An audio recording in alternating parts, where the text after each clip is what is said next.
الحمد لله رب العالمين والعاقبة للمتقين ولا عدوان إلا على الظالمين والصلاة والسلام الأتمان الأكملان على عبد الله ورسوله نبينا وإمامنا محمد وعلى آله وأصحابه ومن دعا بدعوته واقتفى أثره إلى يوم الدين. أما بعد، فأعوذ بالله من الشيطان الرجيم.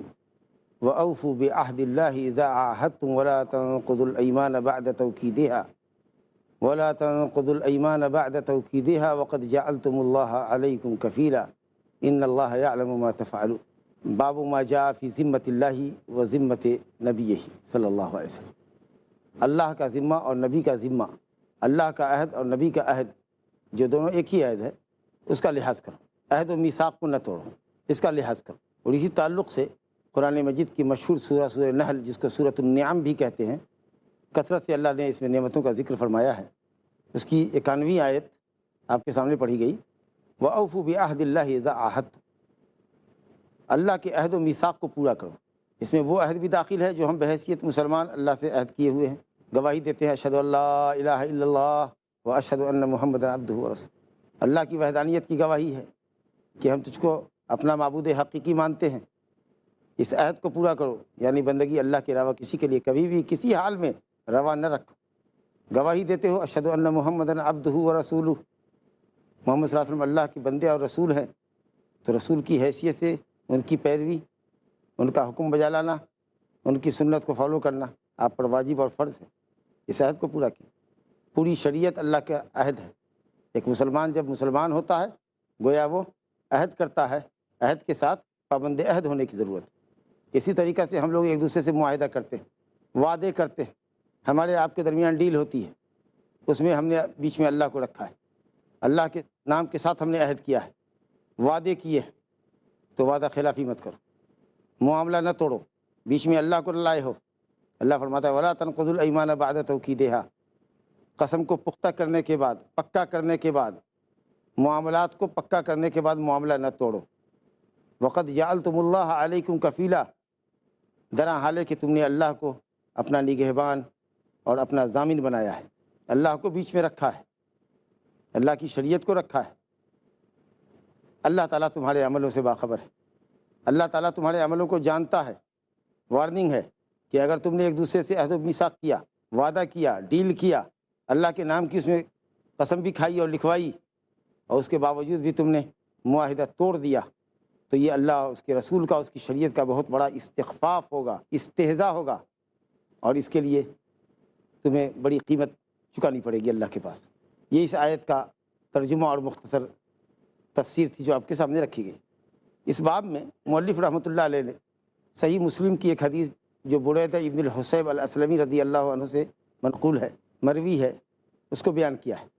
طویل حدیث ہے، ہم اس پر سرسری طور سے گزریں گے. اس حدیث میں بھی خلاصہ یہی ہے کہ اللہ کے اور رسول کے وعدے کا لحاظ کرو، وعدہ نہ توڑو. حدیث کو ذرا غور سے دیکھیے. اور اس حدیث میں جنگ کے تعلق سے، اسلامی جنگ کے تعلق سے جنگ کی اخلاقیات بیان کی جا رہی ہیں کہ اسلامی جہاد کرنے والوں کے اخلاق کیسے ہونے چاہیے، اور اپنے مخالف کے ساتھ کیسا معاملہ ہونا چاہیے، اور کب کس حالت میں جہاد ہوگا، اور پھر اس میں کون سے اخلاق ہیں جن کو ہم کو برتنا لازم ہوگا.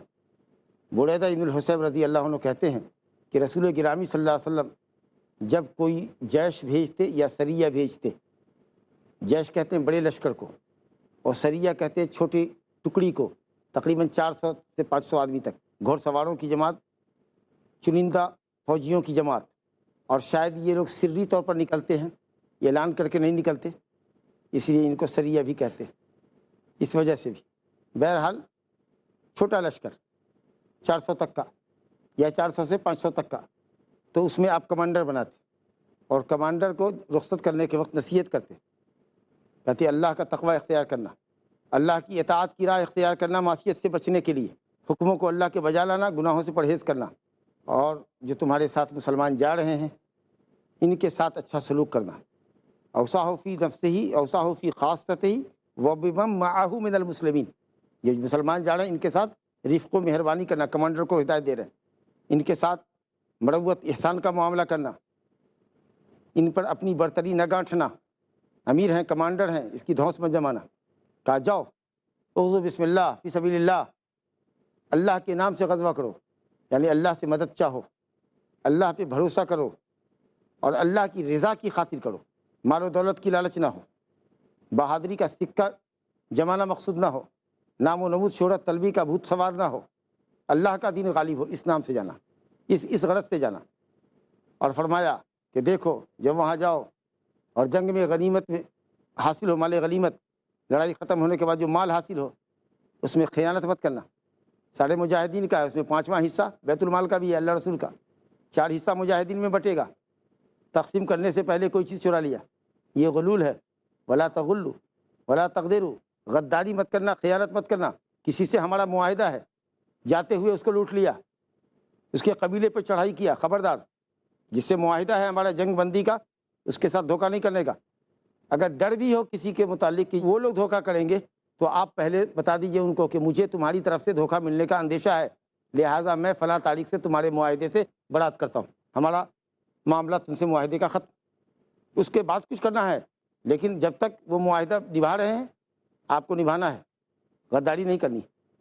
کہا دشمن کے کسی آدمی کو اگر تم قتل کرتے ہو تو قتل کرنے کے بعد قتیل کو، مقتول کو، اس کی صورت مت بگاڑو، ناک کاٹ لیا، کان کاٹ لیا، ہاتھ ٹکڑے کر دیے، پاؤں کے ٹکڑے کر دیے، الا یہ کہ وہ اگر کسی مسلمان کے ساتھ ایسا کرے تو بدلے میں بعض علماء نے کہا کیا جا سکتا ہے، بعضوں نے کہا کہ نہیں بھی کیا جا سکتا ہے، کیونکہ جس نے کیا ہے ہو سکتا ہے کہ اس کی خود فوج کے لوگ، سامنے والی جو فوج ہے دشمن کی، وہ اس عمل کو پسند نہ کرے، لیکن علماء نے کہا کہ چونکہ اس نے ایسا کیا ہے کہ دیکھو تمہارے آدمیوں کا ہم نے ٹکڑے ٹکڑے کر کے لاش کو دکھا رہا ہے، 17 ٹکڑے کر دیے میں نے، 70 ٹکڑے کر دیے، تو اگر ایسی نوبت ہے تو تم بھی کر دو، ادروائز ناک کان کاٹ کر کے صورت کو، خلقت کو مت بگاڑنا۔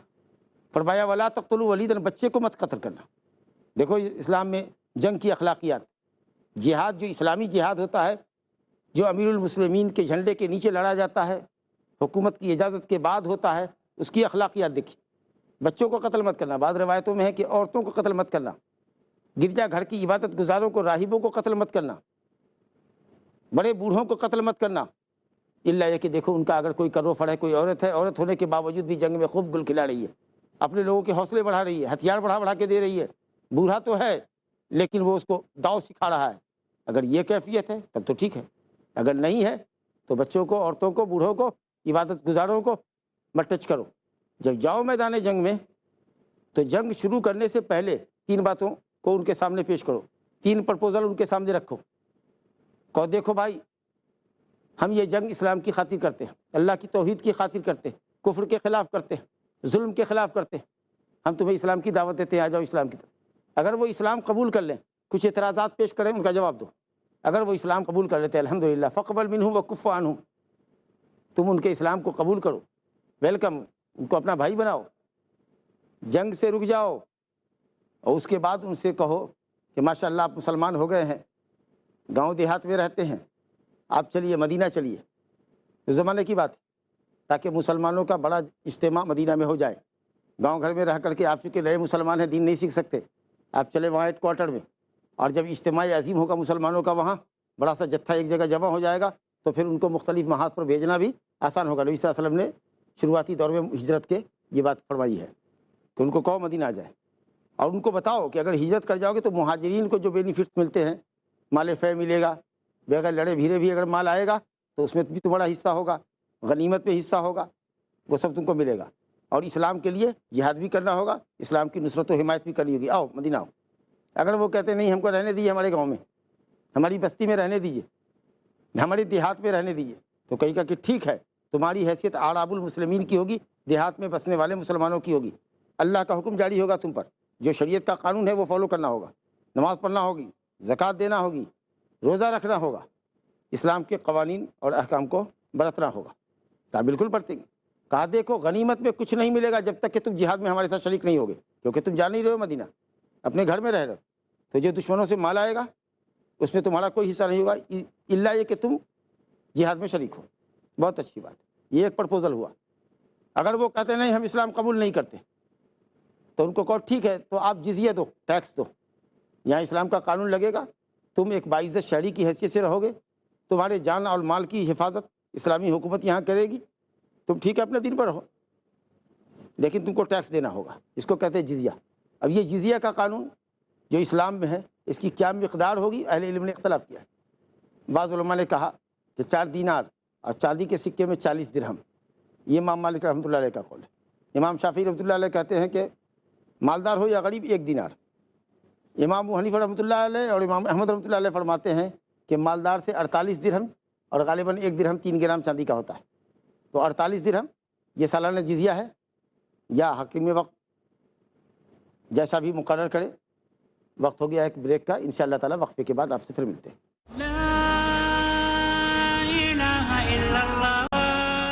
السلام علیکم ورحمۃ اللہ۔ وقفے سے قبل ہم آپ سے عرض کر رہے تھے کہ اسلام نے دوسرا پرپوزل غیر مسلموں کے سامنے یہ رکھا جن سے مجاہدین میدان میں آگے ہیں جہاد کرنے، اگر وہ اسلام نہیں قبول کرتے تو دوسری تجویز یہ ہے کہ آپ جزیہ دو۔ یہ جزیہ آپ کے جان مال کی حفاظت کے نتیجے میں، اسلام کی قیمت نہیں ہے، ہم زور زبردستی آپ کو مسلمان نہیں بناتے، مگر قانون یہاں اسلامی ہوگا، آپ اپنے مذہب پر قائم رہو گے، آپ کو ٹیکس دینا ہوگا۔ وہ ٹیکس جیسے بھی بادشاہ مقرر کرے، ماہانہ مقرر کرے، 6 ماہی مقرر کرے، 3 مہینے کا مقرر کرے، سالانہ کرے، یہ حاکم وقفے کے اوپر معاملہ ہے۔ جزیے کی مقدار میں علماء کا اختلاف ہے، بعض علماء نے کہا کہ آمدنی کے حساب سے کرے، بعض نے کہا کہ ایک مقرر رقم ہو جائے گی، لیکن یہ جزیہ کا قانون بھی آزاد بالغ عاقل کمانے والے مردوں سے لگے گی، جو ان میں بوڑھے ہوں گے غیر مسلمین میں، جو عورتیں ہوں گی، جو بچے ہوں گے، جو اپاہج ہوں گے، ان سے کوئی ٹیکس نہیں۔ وہ آپ کے اسکول میں آ کے پڑھیں گے، ان کے ساتھ رعایت ہوگی اور ان کے جان مال کی حفاظت ہوگی، کیونکہ اللہ اور اس کے رسول نے، اسلام نے ان کا ذمہ لیا ہے جی۔ اور نبی صلی اللہ علیہ وسلم نے فرمایا کہ اگر کوئی کسی ذمی کو قتل کر دیتا ہے مسلمان تو سن لے، لم یرہ رائحۃ الجنہ، وہ جنت کی خوشبو بھی نہیں پائے گا، جبکہ جنت کی خوشبو 40 سال کی دوری سے یا 100 سال کی مسافت سے، حدیثوں میں دونوں طرح کے الفاظ آئے ہیں، دور سے سونگھی جائے گی، یعنی وہ مسلمان اتنا جنت سے دور ہوگا۔ اگر وہ جزیہ قبول کر لیتے ہیں دینا کہ ٹھیک ہے تو جنگ مت کرو، جزیے کا معاملہ طے کر لو۔ اگر وہ اس سے بھی راضی نہیں ہیں تب اللہ سے مدد چاہو اور کہو کہ اب جنگ شروع ہوگی، اور لڑو، جو جیتے گا وہ ملک کے اوپر حکومت کرے گا۔ اتنے مرحلے ہیں، غور کیجیے، اور اس کے بعد جنگ شروع ہوگی۔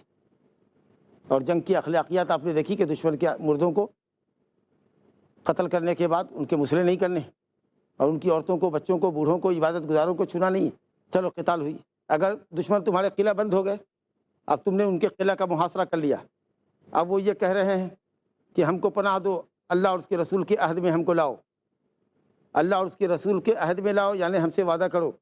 تو نبی صاحب فرما رہے ہیں کمانڈر کو کہ نہیں، اللہ اور اس کے رسول کا عہد مت دینا، یہ دونوں عہد ایک ہی ہے، اللہ اور اس کے رسول کا عہد مت دینا، وعدہ پیمان ایسا مت کرنا، معاہدہ ایسا مت کرنا۔ ان کو قلعہ میں بند ہے، سرنڈر کرنا چاہتے ہیں، تو ان کو کہو کہ نہیں، کمانڈر کو کہا جا رہا ہے کہ تم اپنے ساتھیوں کے مشورے سے جو چیز مناسب سمجھتے ہو وہ بات رکھو، شرط رکھو کہ سرنڈر کرنے کی کیا شرط ہوگی، کس بات پہ سرنڈر کر رہے ہو، جزیہ ٹیکس دو گے؟ ہاں، نہیں، خراج دو گے؟ کیا دو گے؟ کتنی رقم دو گے؟ یہ سب اپنے طور پر طے کرو، کیونکہ ہو سکتا ہے کہ تم بعد میں مناسب سمجھو کہ اپنے عہد کو توڑ دیں، تو یہ بات ہلکی ہوگی اس بات کے مقابلے میں کہ اللہ اور اس کے رسول کا عہد و پیمان تم نے دیا تھا اور اس کے بعد اللہ کے عہد کو توڑ دیا، تو اس میں اللہ کے نام کی عظمت پامال ہوگی۔ تمہارا اپنا معاملہ تھا، کہا نہیں بھائی دیکھو ہم تم سے یہ شرط کرتے ہیں، ہم اللہ کی قسم کھا کر کے نہیں کہہ رہے تم سے، ہم اپنے طور پر یہ مناسب سمجھتے ہیں کہ تم سے یہ معاملہ کریں، اگر منظور ہے تو ٹھیک، نہیں اس میں یہ چیز بھاری پڑے گی، اس کو ہٹا دیجیے، گفتگو شنید ہوگی، بات چیت ہوگی دونوں طرف سے، کوئی ایک معاملہ طے کر لو۔ اگر وہ یہ کہیں کہ نہیں ہم اترتے ہیں، ہم کو اترنے دو، اللہ کا جو فیصلہ ہوگا وہ ہم مان لیں گے، اللہ کے فیصلے کے مطابق، تم نے مان لیا، تم چاہتے تھے کہ نہیں یوں ہونا چاہیے، اللہ تعالیٰ کا فیصلہ کچھ اور ہو، اللہ کا فیصلہ ہو سکتا ہے کہ تم جو فیصلہ کر رہے ہو وہ اللہ کے فیصلے ٹیلی نہ کرے، کہو دیکھو ہم اس وقت جو فیصلہ کر رہے ہیں بحیثیت کمانڈر کے، وہ ہم منظور ہے تو آؤ. یہ سب اللہ کے نام کی عظمت کو بچانے کے لیے. پھر کمانڈر جو معاملہ کرے گا, جو معاہدہ کرے گا, جو وعدے کرے گا, جس رول کے اوپر بات ہوگی, جس معاملے کے اوپر دونوں فریقین کے دستخط ہوں گے, حاکم وقت دیکھے گا, چیف جسٹس دیکھے گا, معاملات کو دیکھے گا کہ ہاں یہ معاہدہ اسلام کے ضابطے کے مطابق ہے کہ اسلام کے خلاف ہے, جاری رہے گا تو جاری رہے گا, ورنہ اس کے اندر تبدیلی آئے گی. لیکن تم نے اللہ کے نام سے ایک معاہدہ کیا, وعدہ کیا, کڑی قسمیں کھائی, ہو سکتا ہے کہ کوئی چیز خلاف قانون تم نے معاہدے میں طے کر لی ہے, ظاہر ہے کہ اسلام تو اس کو روا نہیں رکھے گا. تو اس وقت کے حالات کے مطابق کمانڈر اپنے ساتھیوں کے مشورے سے جو چیز بہتر سمجھے اس پر معاملہ کر لے, پھر بعد میں دیکھیں گے اللہ کا حکم کیا ہوتا ہے اور معاملہ میں کیا تبدیلی آتی ہے. یہ پوری حدیث بریدہ ابن الحصیب رضی اللہ عنہ کی موجود ہے کہ اگر وہ اللہ اور اس کے رسول سے کیا عہد و پیمان تم سے چاہیں, تم اپنے عہد و پیمان میں ان کو اتارو, اللہ کا پیمان عہد و پیمان نہ دو. اگر وہ اللہ کے حکم پر اترنا چاہتے ہیں کہ اللہ کا جو حکم ہوگا ہم اس کو فالو کریں گے, ابھی ہم کو چھوڑ دو, نہیں, ابھی جو فیصلہ تم کر رہے ہو اس فیصلے پر ان کو سرنڈر کراؤ, بعد میں اللہ رسول کا جو فیصلہ ہوگا, شریعت کا جو فیصلہ ہوگا وہ بعد میں تو امپلیمنٹ ہوگا. لیکن اس وقت اگر وہ قلعے سے اترنے کے لیے فیصلہ کر رہے ہیں تو تم جو فیصلہ چاہتے ہو اپنے فیصلے کو رکھو, اس وقت اللہ اور اس کے رسول کو بیچ میں مت لاؤ. ہو سکتا ہے کہ تم جو بات کرو گے وہ اللہ اور اس کے رسول کو بعد میں منظور نہیں ہوگی یا شریعت کے قوانین سے ٹکرا جائے گی. تو بجائے اس کے کہ تم اللہ کے نام سے عہد و پیمان ان سے کرو, پیمان اپنے طور پر کرو کہ نہیں بھائی ہم جو سمجھ رہے ہیں وہ کر رہے ہیں, تم کو پسند ہے تو بولو, نہیں تو ہم جنگ کریں گے, ہم چڑھیں گے تمہارے قلعے میں یا ناکہ بندی کر دیں گے یہاں تک کہ تم اپنے آپ کو ہمارے حوالے کر دو. تو یہ معاملہ تھا اور پوری حدیث کا خلاصہ یہی ہے کہ جنگ میں اسلامی اخلاقیات کو برتنا ہے اور اللہ رب العالمین کے نام کا کوئی عہد و پیمان, اللہ رب العالمین کے نام سے کوئی عہد و پیمان فریق ثانی سے, فریق مخالف سے نہیں کرنا ہے, تاکہ اللہ کے نام کی عظمت باقی رہے, اس کا عہد باقی رہے, اس کا ذمہ باقی رہے. وباللہ تعالیٰ توفیق. یہاں ہم رکتے ہیں آپ سے سوال و جواب کے لیے, اگر وقت بچا ہے تو انشاءاللہ تعالیٰ ہم آپ کے ساتھ. السلام علیکم. وعلیکم السلام ورحمۃ اللہ. جیسا کہ فوج ایک دوسرے سے ٹکراتی ہے, ایک دوسرے سے لڑتی ہے, تو اسے جہاد کہا جاتا ہے. لیکن آج کل کے دور میں ایک ملک دوسرے ملک پہ ہوائی جہاز سے حملہ کرتا ہے, میزائل پھینکتا ہے, تو اس سے عام عوام ہے وہ ماری جاتی ہے, بچے ہیں, بوڑھے ہیں, عورتیں ہیں, اس میں ماری جاتی ہے. تو کیا اس کو بھی جہاد کہا جائے گا؟ بالکل نہیں, بالکل نہیں. آپ نے کہا کہ جہاد کا جو آپ نے ڈیفینیشن بتایا اس کو سمجھنا ہے کہ جہاد مسلمان حکمراں کی اجازت سے ہی ہوگا, اس کی اجازت کے بغیر نہیں ہو سکتا.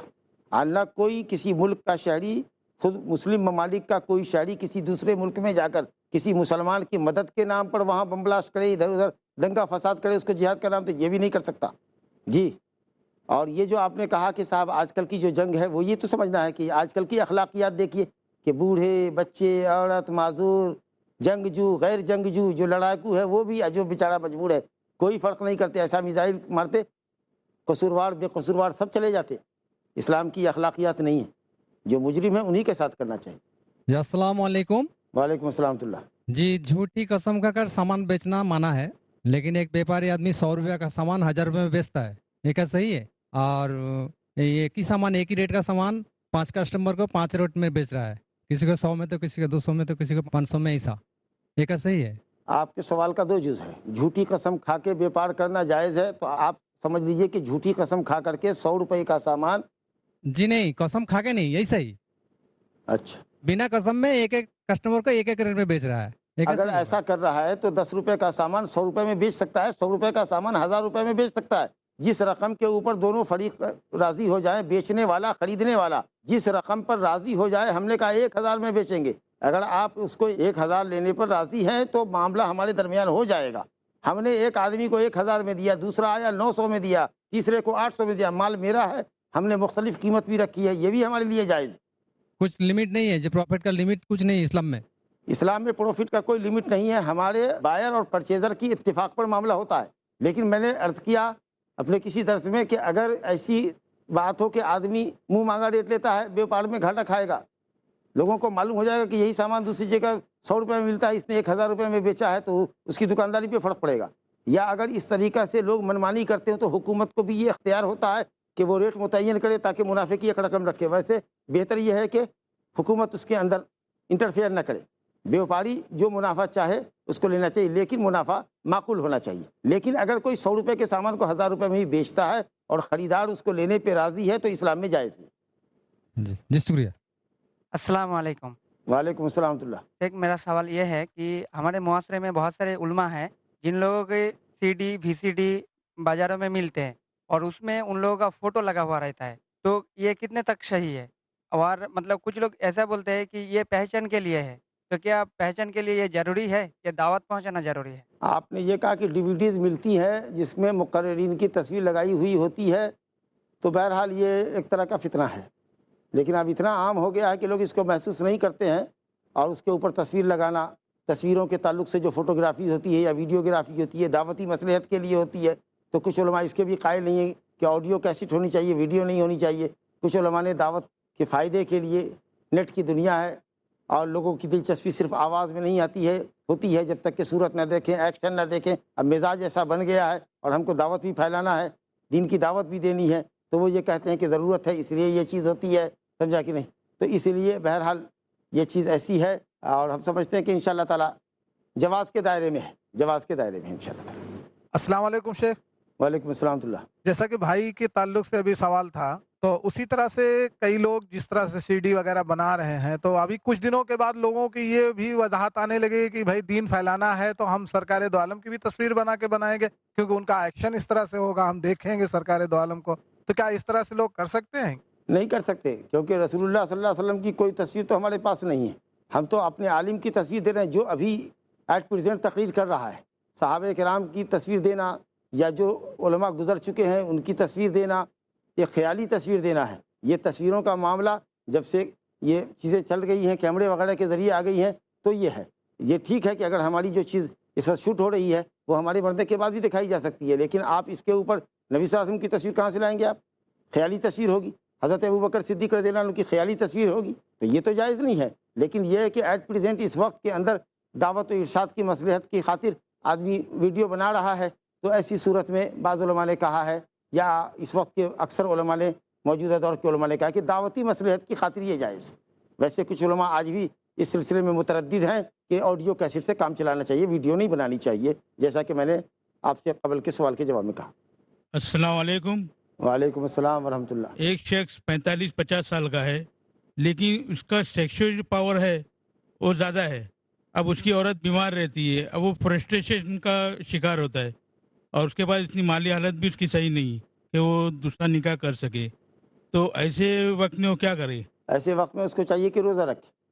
نبی صلی اللہ علیہ وسلم نے جوان کو کہا ہے، جو 18 20 سال 25 سال کا جوان ہے، جس کے اندر شہوت ابل رہی ہے، اس کو نبی صلی اللہ علیہ وسلم نے فرمایا کہ اگر شادی کی طاقت نہ ہو، یعنی مالی اعتبار سے کمزور ہو، کیونکہ ہے جوان، شہوت بھرپور پائی جا رہی ہے، مالی استطاعت نہیں کہ وہ شادی کر سکے، کچھ اسٹرگل کرے گا، اس کے بعد سال 2 سال کے بعد کمائے گا، پھر شادی کرے گا، تو اس کو چاہیے کہ وہ روزہ رکھے، کیونکہ روزے سے نفس کی حدت کمزور ہوتی ہے۔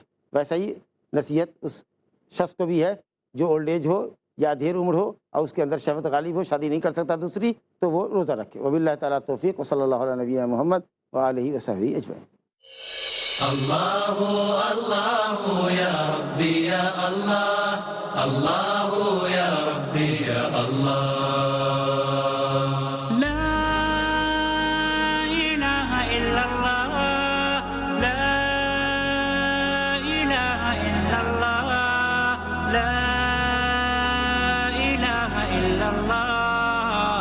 محمد رسول الله، محمد رسول الله،